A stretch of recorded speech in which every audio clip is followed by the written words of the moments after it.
Welcome to the Learning Pines YouTube. We hope this video helps.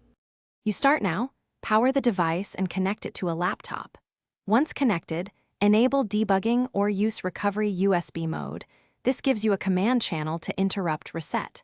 Make sure the battery stays above 50% so the device won't auto-power off mid-recovery. Install ADB and fastboot tools ahead of time. You will need them immediately. If the phone is in recovery without USB visible, try rebooting into bootloader, then re-establishing the USB link before proceeding.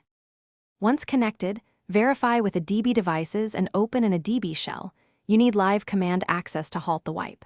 If the device is in bootloader, use fastboot to query state, then suspend the factory script by remounting /data as read-write or by pushing a small stop script to /tmp and executing it.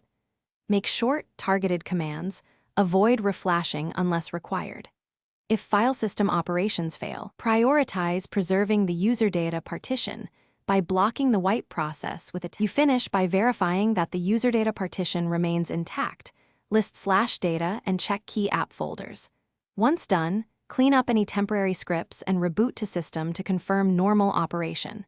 If the reset restarts, repeat the interrupt quickly or capture an image with forensic tools before any further changes.